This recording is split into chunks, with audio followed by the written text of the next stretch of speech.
Bonsoir et bienvenue au Paléo, ce rendez-vous estival qui depuis 41 ans réunit une grande foule d'amateurs de musique et de fêtes ou l'inverse sur les hauteurs de Nyon. Une semaine d'exubérance, de liesse et de concerts.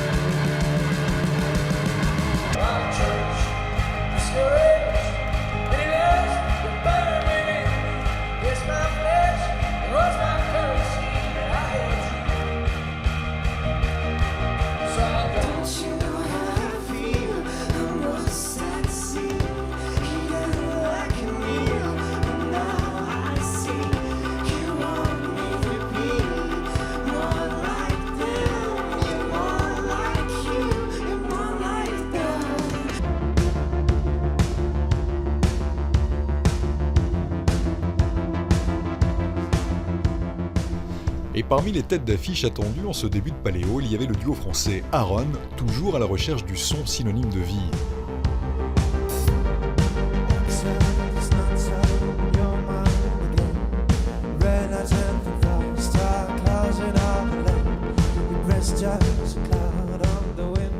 Moi, mon obsession, quand je pense à un morceau en tout cas, c'est la pulsion de vie. Les choses sont pas tristes ou heureuses ou lumière ou ombre, c'est des conneries tout ça.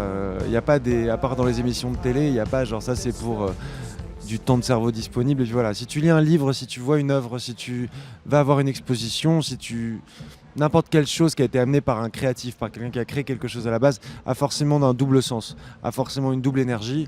Et en fonction de ta personnalité, de qui tu es, tu vas la recevoir d'une certaine manière ou d'une autre. Notre obsession dans la musique, nous, c'est ça, c'est de mettre une pulsion de vie. On raconte la vie, on raconte notre vie.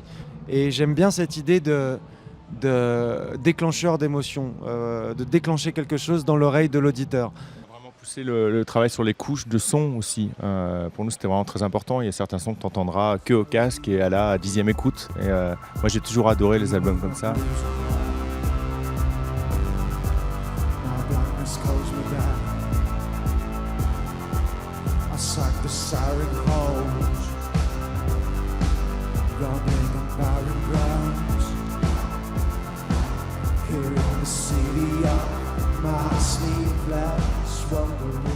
Depuis qu'on a commencé, il y avait déjà un peu ça, de pouvoir faire le son qui n'existe pas, quoi. C'est pas un instrument qui le fait, c'est un instrument que tu passes dans une machine, que tu réenregistres, enfin c'est juste une matière que tu trouves.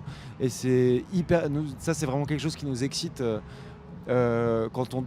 C'est d'ailleurs après plus compliqué quand on doit le retranscrire à d'autres musiciens qu'on emmène avec nous sur scène.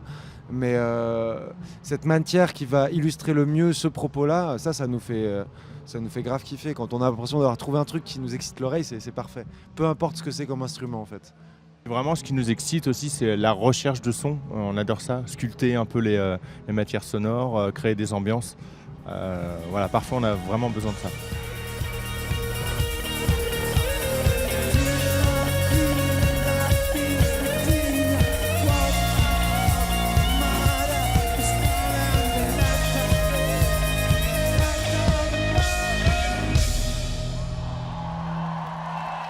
Aaron qui a connu un beau succès pour son concert, l'un des 12 ou 15 proposés chaque soir, mélange de groupes aux notoriétés variables bien sûr, mais aussi et surtout mélange de genres, allant de la pop électro comme on l'a entendu, jusqu'au hard rock, en passant par le rock celtique.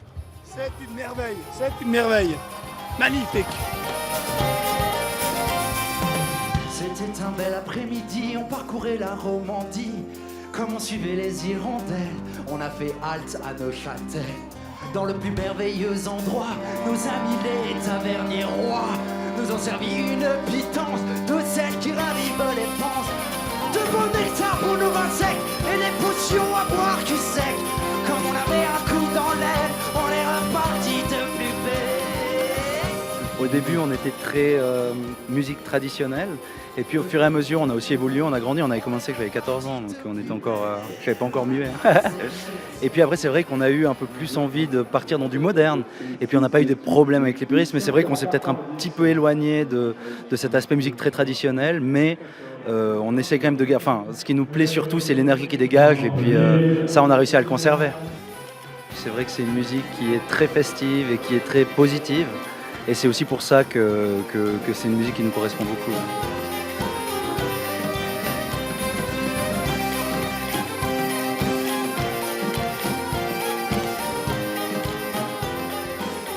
On fait de la musique celtique telle qu'on l'entend aujourd'hui, mais enfin, c'est inévitable.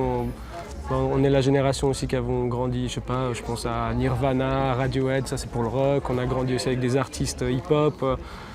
Donc on joue ce avec quoi on a grandi, je dirais. Ces mélodies celtiques, par exemple au violon, c'est des choses que c'est facile à écouter, puis c'est plaisant, on retient, c'est assez accrocheur. Et je pense que c'est aussi pour ça que ça a un certain succès. Ça plaît à beaucoup de gens. En fait.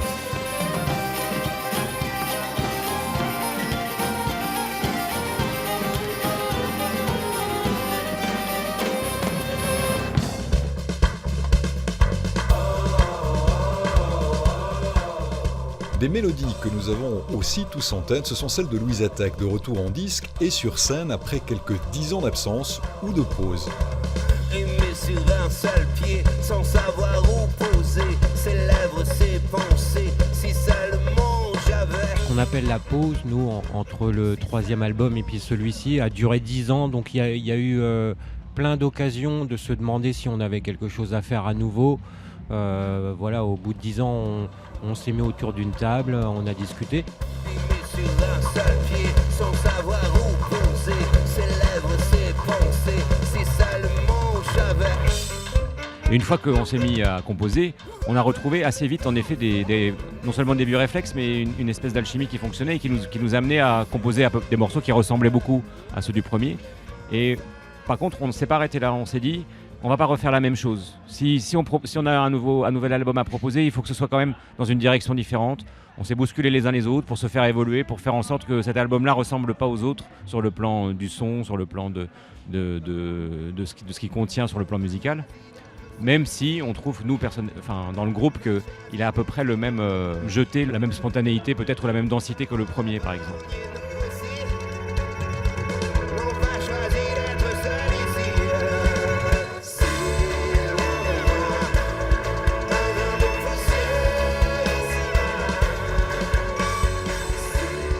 Ce qui est revenu très vite, et ça nous a séduit, c'est qu'on retrouvait une manière de s'imbriquer. On essaye de ne pas être les uns à côté des autres, mais vraiment ensemble. Donc ça nous a à la fois rassurés de voir vite on arrivait de nouveau à s'imbriquer. Par contre, ça nous a aussi effrayés parce que ça ressemblait beaucoup à ce qu'on avait pu faire il y a quelques années. Donc ça, il fallait réussir à l'amener quelque part et à être de nouveau ensemble de manière différente. Donc ça a été ça notre travail. Donc c'est tout ça, c'est pas forcément quelque chose qu'on peut bien définir, mais plutôt ressentir.